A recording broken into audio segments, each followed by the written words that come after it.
Olá, hoje nós vamos falar de mercado editorial. Nesse tempo de pandemia, que se Deus quiser está finalizando, a gente teve muita oportunidade de ficar introspectado, dentro de casa, pensando na vida. Visitou-se muitas mídias, né? Visita-se e visitou-se bastante, e pelo jeito vamos ficar cada vez mais midiáticos, cada vez mais virtuais nas nossas relações, mas tem algo que foi central: leituras, livro. O livro é uma coisa que muitos se tomam de carinho, né? Ainda a leitura virtual, ela ainda não é a maior parte das leituras proferidas pelas pessoas, feitas pelas pessoas.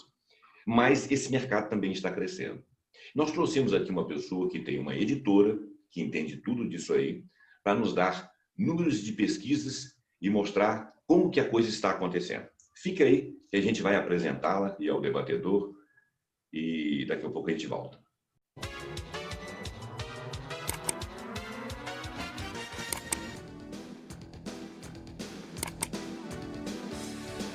Está no ar a mesa de debates aqui na FM Premium de Juiz de Fora e na TVE, no YouTube da TVE. Você hoje vai ter um assunto muito interessante que provavelmente você está ligado nele. Por que você estaria ligado nele? Porque ler, ultimamente, tem sido uma coisa que no mundo todo tem graçado como uma das coisas mais importantes. Nunca se leu tanto. Claro, não necessariamente se leu livro, mas nós lemos mensagem, nós lemos jornais, nós lemos no Instagram, no Facebook, nós lemos às vezes até no YouTube, quando telas passam coisas para nós fazermos leituras. E quando não é uma leitura de palavras e de textos, é uma leitura de coisas e eventos. A gente está sempre lendo e é necessário a gente se preparar, e principalmente os mais jovens, a fazer boas leituras, a procurar bons livros. E por isso nós trouxemos aqui uma editora. Ela se chama Fernanda Vizian Lima. É isso mesmo? Fernanda Vizian Lima? Porque você tem os seus perfis aí, se chama de Fernanda, e eu te conheço como Fernanda Vizian. Ela é editora da editora Para Texto e ela vai dar um breve currículo dela. E no comando do programa aqui, junto comigo na apresentação, está aqui o pesquisador, o batalhador, o guerreiro, Ronald Platz, né?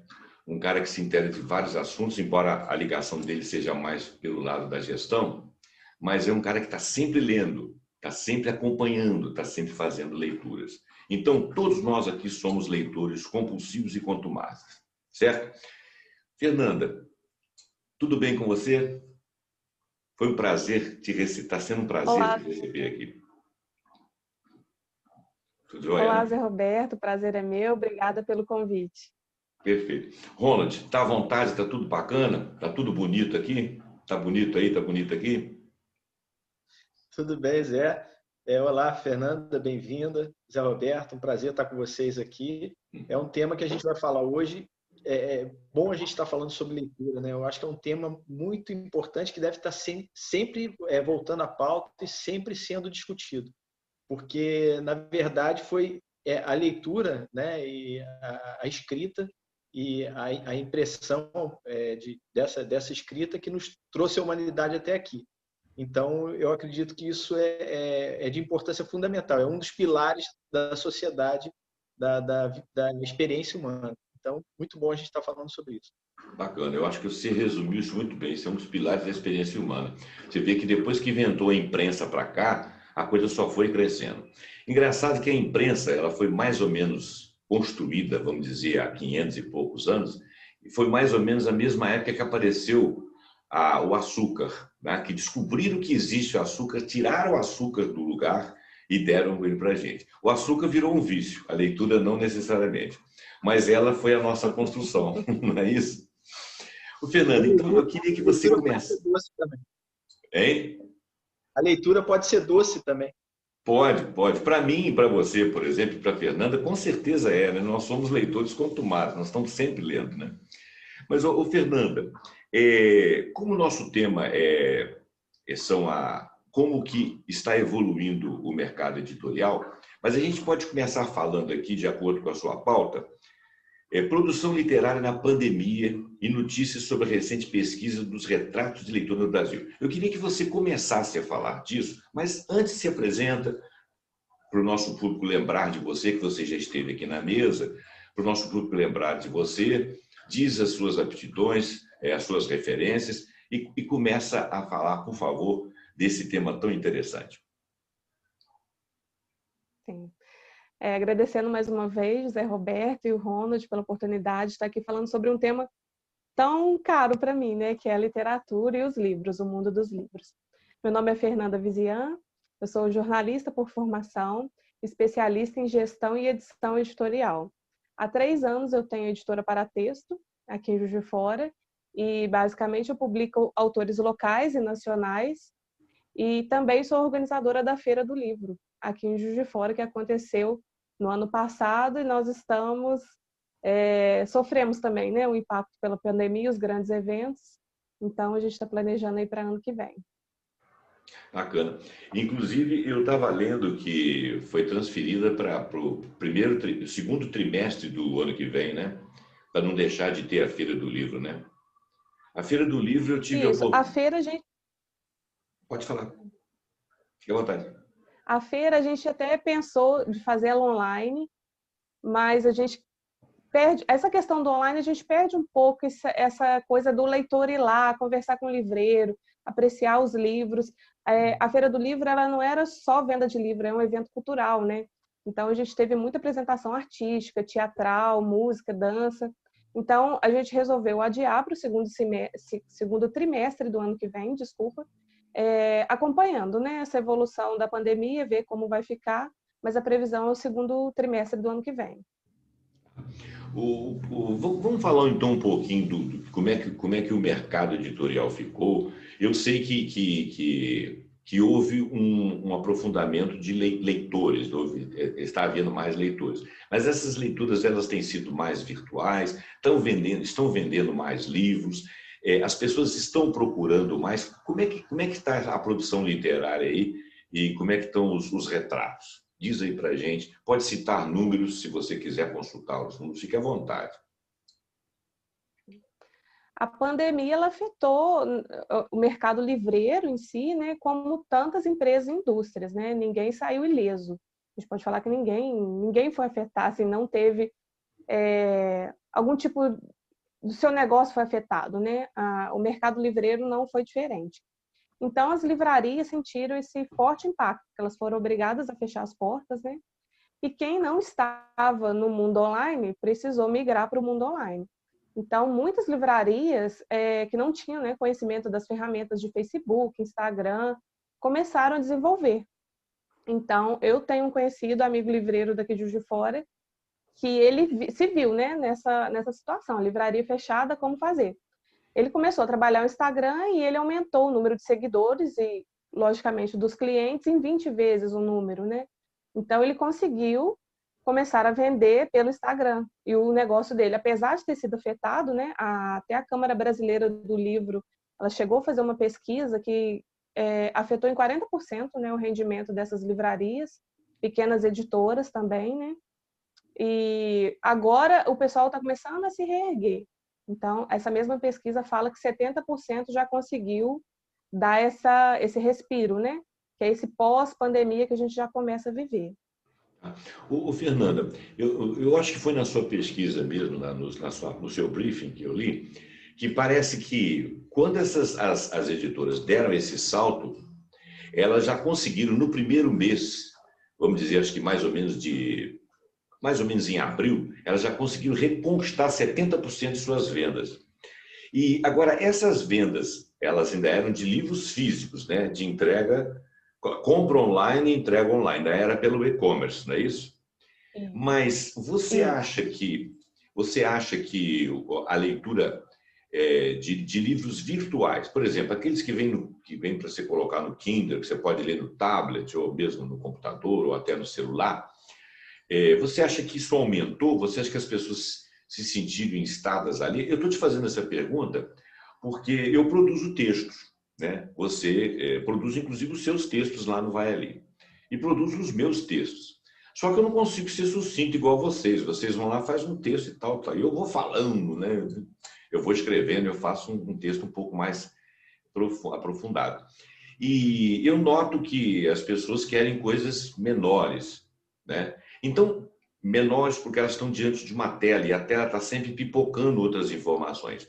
Então, eu queria saber o seguinte, será que as pessoas não só vão migrar para a compra de livros físicos e ler mais, porque agora nós vamos começar a ficar um pouco mais em casa, porque os trabalhos vão ser mais em casa, a vida está mudando um pouco, né, por causa da pandemia.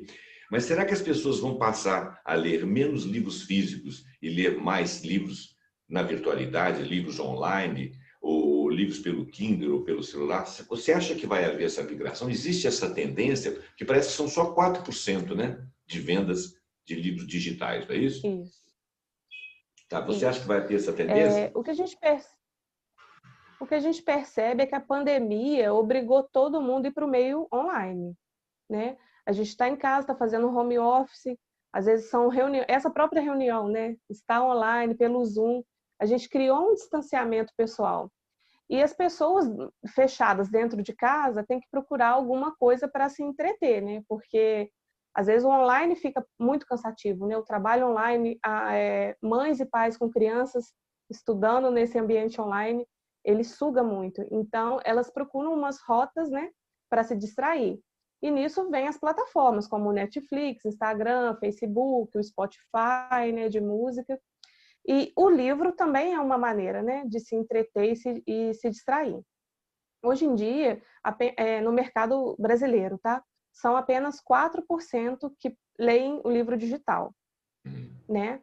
E a gente percebe muito que o brasileiro, ele gosta do livro físico, um livro de coleção, ele gosta de ter uma prateleira, né, com vários livros, e o livro físico, ele cria esse apelo, né, do cheiro, ele cria esse sensorial que às vezes o digital não tem, né, não proporciona. Mas a tendência do mercado é sim aumentar essa leitura digital, porque os livros físicos estão migrando para o digital, até por uma questão de acessibilidade, né? A pessoa que é cega, que não consegue ler, no e-book ela consegue. Então, uma voz vai lendo o livro para ela, né? Pessoa que tem baixa visão consegue aumentar o número o tamanho da letra. Então, assim, a gente tem que pensar o e-book também como uma forma acessível. O Fernando, antes de passar a palavra ao meu amigo Ronald, eu vou fazer só um comentário interessante aqui. Há uns anos atrás, há bastante tempo atrás, existiam os álbuns de música, dos LPs, né, long players, né? O Ronald ainda pegou isso aí. Você Ela talvez... não pegou, não. Ela não pegou, você não pegou isso não. Então, olha bem, eles eram chamados de álbuns. E a gente, eu, por exemplo, sou público de rock, né? O Ronald também, nós somos roqueiros. Então, a gente abria o álbum, assim, ficava procurando informações, a gente tinha um carinho com o disco, com o álbum, né? Às vezes eu saía de casa com 2, 3, 4, 5 álbuns no braço, aquilo me dava um orgulho danado, né? Porque aquilo era cult, eu gostava daquilo, e às vezes parava em algum lugar, alguém queria ver, eu falava que aquilo era o lançamento.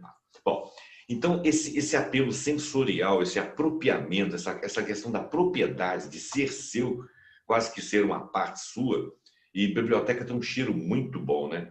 Eu acho que a gente perdeu com o online e com a produção de música através da internet. Perdeu e ganhou, porque hoje você tem um acesso incomensurável, mas você perdeu essa sensorialidade, essa apropriação. E o livro também, mas as coisas têm que evoluir, né? Isso também não pode ficar derrubando o ar para fazer livro. Ronald, fique à vontade, faça a sua intervenção aí. Diz aí o que você vai questionar da nossa amiga Fernanda. Pois é, só complementando o que você está falando, a evolução ela sempre vem. Né? Então, a adaptação, tanto do ser humano, quanto das empresas, quanto dos hábitos, tem que haver essa adaptação.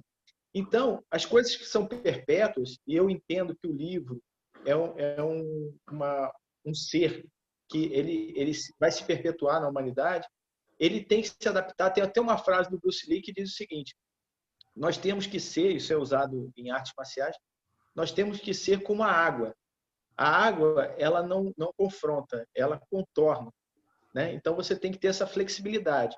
E aí, só dando exemplo, de alguns exemplos, né, de que essa flexibilidade é importante, e eu entendo que o livro também vai ter que ter essa flexibilidade, são empresas como a Kodak, que se manteve rígida, né, dentro da produção de filme, e aí ela fechou as portas. Os jornais, e nós somos um exemplo do Diário Regional, a notícia O jornal era uma coisa lida, que tinha a abertura de jornal e tal. O hábito de ler jornal, ele acabou. Então, são pouquíssimas as pessoas que leem jornal físico. Então, hoje, os jornais que continuam sendo impressos é por uma questão de mercadológica, né? De ter uma presença física para se posicionar. Agora, em termos lucrativos, os jornais não têm mais lucro nenhum. Eu digo até que tem prejuízo de estarem colocando jornal no mercado. E um outro exemplo de adaptação foi o exemplo da Harley Davidson, a moto americana, né, que é um ícone americano, em que, num determinado momento da história da Harley Davidson, ela era uma moto cara, não tinha a potência das motos japonesas, as motos japonesas chegaram no mercado americano, então ela se posicionou como uma ideia e não uma moto. A Harley Davidson vende um estilo de vida e não uma motocicleta. Se você quer comprar uma motocicleta, você compra uma Kawasaki, uma Honda, né? Uma moto japonesa. Agora, se você quer comprar um estilo de vida, aquele estilo de viajar, de liberdade, é uma Harley Davidson. Então, eu entendo que o livro ele se adaptou, ele vai se adaptar e ele está se adaptando dessa forma. É o que você falou, o cheiro, o hábito, né? Aquela rotina de se ler um livro e se degustar o livro, isso eu acho que é a nova realidade do livro. Então não adianta lutar contra a tecnologia, né, que são as redes sociais. Tem que se unir a ela, e eu acho que a grande virtude do universo literário é exatamente isso, é passar a usar a internet como forma de vender esse livro. Eu queria perguntar exatamente isso, Fernando. Como você acha que a tecnologia está influenciando o mercado de livros? Uhum. Eu concordo com isso que você disse. E a pesquisa do Retratos da Leitura no Brasil, né, que foi divulgada há poucos dias, é uma pesquisa que é feita de 4 em 4 anos. Então, a referência que a gente tem é de 2015 e essa veio, né, referente a 2019 e lança em 2020. Ela revelou que o público que mais está lendo são crianças de 5 a 10 anos. O que a gente pode entender nisso, né? São os nativos tecnológicos. Nós somos os migrados, né? A gente nasceu, a gente não tinha esse tanto de tecnologia à nossa disposição. E essa turminha que está vindo, ela já está nascendo no celular, né? Na TV, no YouTube. Eles já sabem ligar um celular e mexer completamente sozinhos, são totalmente independentes. E eu vejo o cenário da leitura mudando para esse público, né? Que são os nativos. Então, com certeza, o e-book ele vai crescer mais, até com novos recursos. Hoje a gente já tem livros com realidade aumentada. Então, a pessoa pode ler um livro físico, se ela colocar o celular, aparece uma cena para ela, sabe? Então, assim, o recurso tecnológico, eu acho que ele só tem a agregar, tanto na educação quanto na leitura, com esses novos recursos e novas tecnologias para aguçar, né, e despertar o interesse da leitura de crianças e adolescentes e também os adultos. Fernanda, olha só, eu tenho notado que o mercado editorial de livro didático, ele está presente e tudo, mas eu queria saber o seguinte, ele ainda tem um espaço principal dentro das escolas? Eu estou falando isso porque é o seguinte, eu ainda sou professor, esse ano ainda dei algumas aulas, mas eu não sou mais lotado em cursinhos, colégios e tal.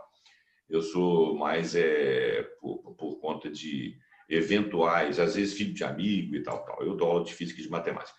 Então, o interessante que eu tenho notado nesses últimos anos que eu venho abandonando a profissão é que chegam livros didáticos lá que não citam autores. E os livros, antigamente, eles tinham uma personalidade do autor, seja da biologia, da física, da matemática e tal. Eu acho isso uma coisa interessante. Eu acho interessante a didática do livro e daquele autor, tá?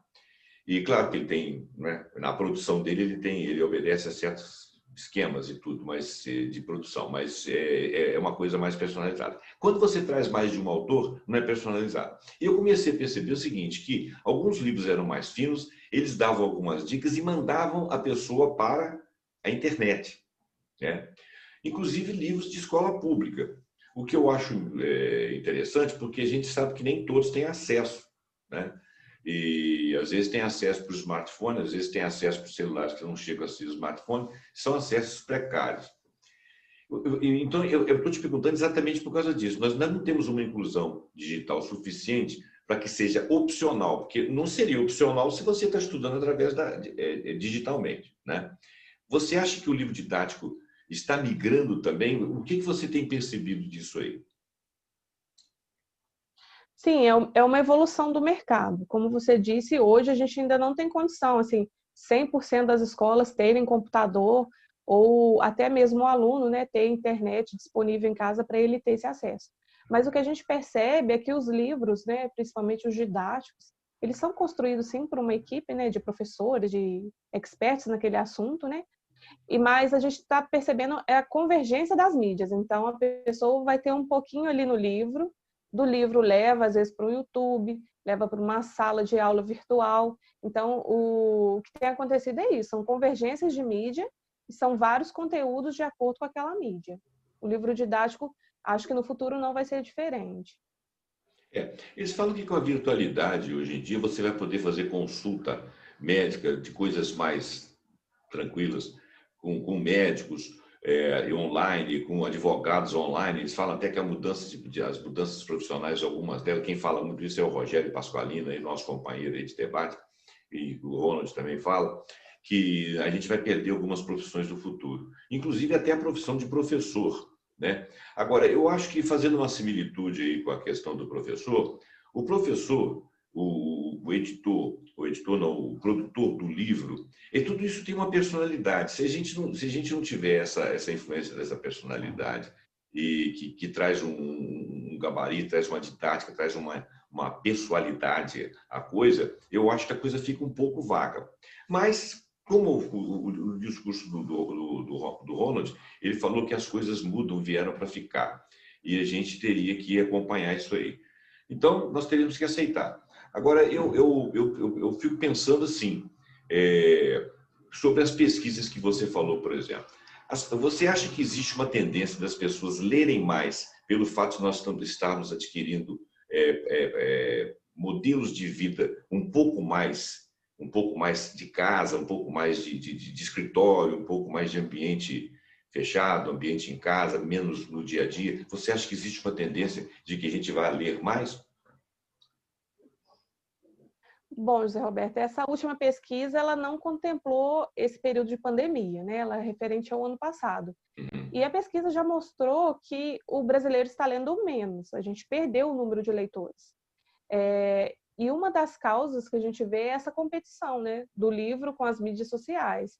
Então, eu até trouxe uns dados aqui para mostrar para vocês, né, por que as pessoas não estão lendo, né? O que está competindo com o livro? Das pessoas que foram ouvidas, elas disseram os seguintes motivos, né? Falta de tempo, 34%. Não tem paciência. Não gosta. Prefere outras atividades e tem dificuldades para ler. Então, assim, a média de livros, né, inteiros lidos por pessoa, segundo essa pesquisa, é de 2,5 durante, né, um ano. Então, assim, é uma realidade ainda muito triste que a gente precisa trabalhar hoje, né? Trabalhar até para ontem, para a gente crescer esse número de leitores no futuro. Rona, você quer falar alguma coisa? Fique à vontade. Quero sim. Fernanda, eu li essa pesquisa, né, até para a gente conversar sobre ela. A pesquisa fala de 4,6 milhões de leitores a menos, né, nesse período de 2015 a 2019, né, de queda. Mas um dado interessante da pesquisa é que a grande maioria a massa que foi pesquisada e que reduziu o hábito da leitura é no ensino superior, em que 82% eram leitores, né, dos que leiam em 2015 e passou a 68% em 2019. E o segundo grupo que teve queda de leitura foi a classe A, ou seja, os mais ricos, que em 2015 eram 76% e 2019 caiu para 67%. Então, o que eu queria que você falasse sobre a pesquisa é exatamente o que a gente estava falando da mudança de hábito. Aí não é uma questão financeira, né? De não poder comprar livros, de não ter acesso. Aí é uma questão de hábito, realmente, né? Eu queria que você comentasse um Sim. pouquinho esses dados. Como eu disse anteriormente, a boa notícia é que os mais jovens estão lendo mais. Então, a gente percebe esse aumento, né, na pesquisa entre a faixa etária de 5 a 10 e 11 a 13. São as crianças, né, que estão lendo mais. E quando vai ficando mais velho, esse hábito vai diminuindo. Talvez por conta do quê? A partir dos 11 anos, às vezes as crianças já estão com mais acesso à tecnologia e acabam trocando, né, o livro por outras tecnologias. O que a gente percebe também é a leitura como hábito, como você disse.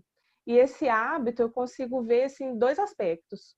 Um, pela família. Então, assim, se a criança vê o pai lendo todo dia, ou lê um jornal, sabe, lendo um livro, isso gera interesse na criança, o pai e a mãe, né? Ou se a mãe, por exemplo, vai contar histórias antes de dormir para a criança, é outro hábito, né, que a gente vê, assim, que influencia. E outra questão são os professores. Nessa pesquisa eu fiquei muito orgulhosa assim de ver o Zé Roberto como professor e também pode falar que mais da metade, né, desse público que está lendo mais, a indicação vem pelo professor. Então, assim, a gente sabe que a escola, a gente tem as leituras obrigatórias, né, que nem sempre são de acordo com o nosso gosto. Mas é um dado muito importante saber que o professor ocupa esse lugar de influenciador de leitura também, às vezes até mais do que pais e mães. Por isso que ele não pode ser extinto, né? Porque existe essa pessoalidade. Porque quando você está dando uma aula, você não está passando apenas um conhecimento técnico específico e nem está adestrando ninguém. Você está passando um pouco da sua cultura, um pouco da sua sensibilidade, um pouco do seu olhar para a vida, que pode inclusive ser discutido. O bom professor é aquele que faz o aluno ousar a desconfiar do olhar dele, né? E o professor ele sempre marca para bem ou para mal, né? Você lembra de um professor chato, você lembra de um professor exigente, você lembra de um ótimo professor, você lembra de um professor indiferente. Então ele ocupou um espaço, né? Eu acho que o professor ele vem naquela trilogia lá. Não tem pai, filho e Espírito Santo, então você tem a pai, mãe e professor, né? Os vários professores que vão fazer. Tem tios, tem avós também, mas eu digo assim, que vão fazer a formação de personalidade, ou que vão trazer essa personalidade para fora, com os seus exemplos e com as suas culturas e com as suas maneiras, as suas pessoalidades, suas individualidades, vão ser essas pessoas muito próximas. Então, eu acho que o professor, ele não pode ser extinto. Assim como o livro é uma apropriação sensual, ele vai permanecer, como diz o Ronald, ele vai entrar nessa convergência digital aí, assim como as outras coisas entraram também, eu acho que o professor também vai ser assimilado dentro dessa coisa, ainda que seja digitalmente, mas ele vai estar falando para um público e você vai senti-lo. Agora, uma coisa interessante é o seguinte, a gente não considera que muitos leem blogs, né? Os blogs eles não estão tão na moda como eram há 10 anos atrás. Mas o blog ainda os portais e os blogs ainda trazem leituras e leituras interessantes. Eu acompanho muito aqueles outras palavras que trazem autores de vários lugares e outros editorialistas. Mas eu queria mudar um pouquinho o foco agora para a pessoa que quer lançar um livro, não só de Juiz de Fora, mas do Brasil. Isso está fácil. Isso vamos dizer assim, a gente está caminhando aí para o final do programa, então eu queria que você deixasse a mensagem do incentivo à leitura e queria também que você falasse sobre os autores, né? Nós comentamos em off aqui que eu pretendo lançar um livro, Deus sabe quando, não sei se vai ser póstumo, mas de qualquer maneira eu pretendo lançar um livro e vou procurar você, com certeza. É muito fácil, é muito difícil. Convida aí as pessoas que querem lançar algum tipo de publicação. Fala um pouquinho disso para a gente e fala do incentivo à leitura. Então, Zé Roberto, assim, para resumir, né, a nossa conversa, eu acho que se a gente começar, né, a trabalhar hoje, eu enquanto profissional desse mercado do livro, a gente começar a despertar mais leitura e mais autores, eu acho que esse número daqui a 4 anos a gente já consegue mudar. Daqui a 8, quem sabe, né? Vai estar maior. Acho que hoje nunca teve tão fácil assim, publicar um livro. Antigamente você só conseguia recorrer a grandes editoras e muitas vezes as portas eram fechadas assim para iniciantes. Então, eu sou, por exemplo, sou uma prestadora de serviços na área editorial. Então, quem quer publicar um livro consegue publicar uma tiragem mínima, por exemplo, por 30 exemplares, num preço bem competitivo.